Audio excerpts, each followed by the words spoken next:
All right.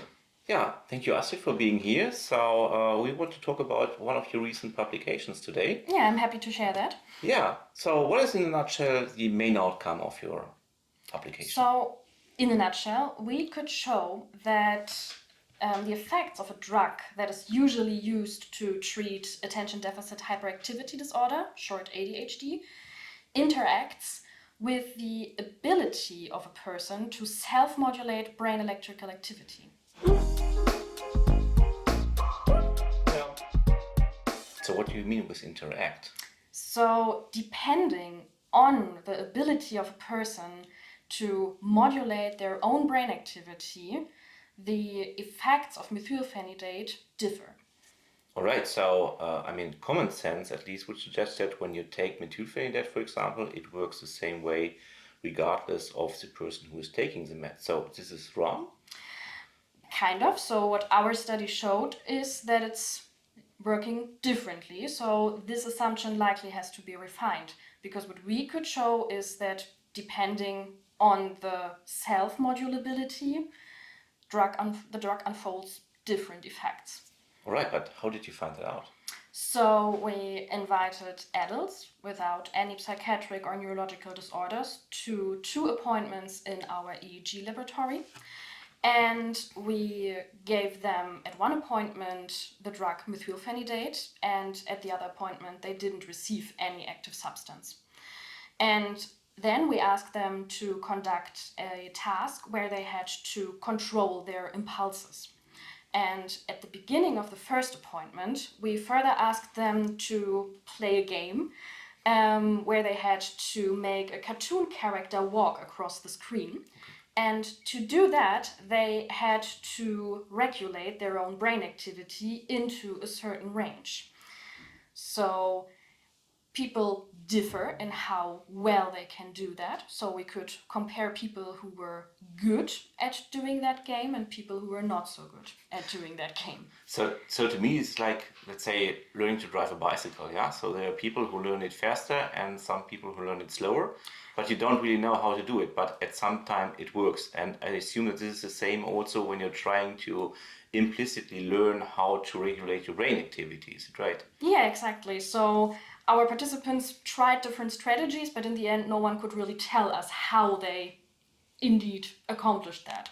And this gave us the opportunity to really look at the spontaneous regulation and to compare people who can do that good and who are not so good in that.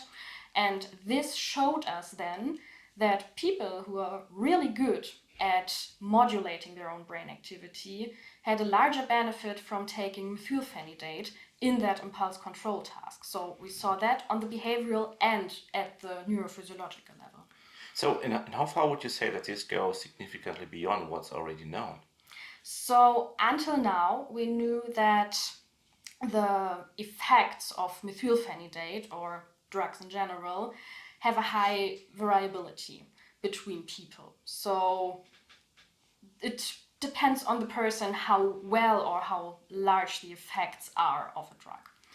And we also knew that the frequency or that the brain activity we were interested in, the so-called theta band activity, and the transmitter system in the brain that we manipulated using methylphenidate, which is the dopamine and norepinephrine system, that they are related to similar cognitive functions.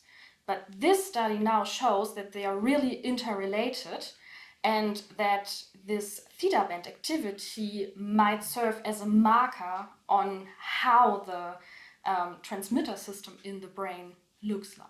So to me, this sounds like a, let's say, new dimension of individualized medicine. I mean, individualized medicine is very much around nowadays, and people are looking whether drug effects, let's say, differ depending on the genotype, immunological profile, and whatsoever.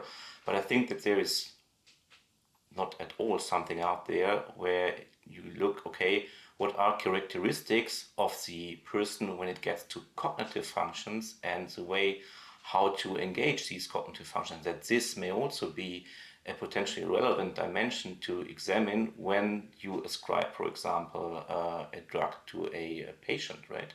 Exactly. So I think this could be a big step forward in the treatment of ADHD, particularly where you use methylphenidate as a first-line treatment. Yeah.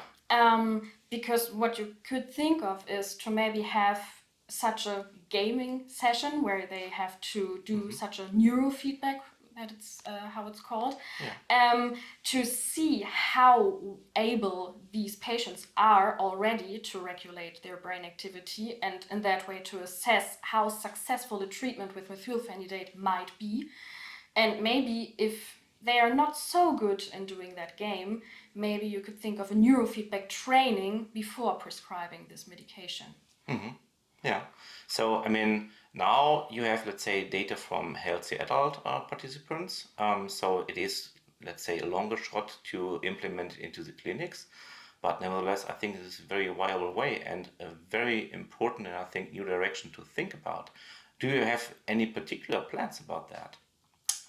So it's not very specific yet, but of course there will be future projects examining how maybe the neurofeedback parameters in ADHD patients, so we currently do neurofeedback training with our ADHD patients in our clinic, how these parameters are related maybe to the treatment outcome of methylphenidate treatment.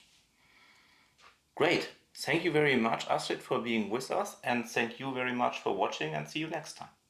Bye-bye. Bye-bye. No.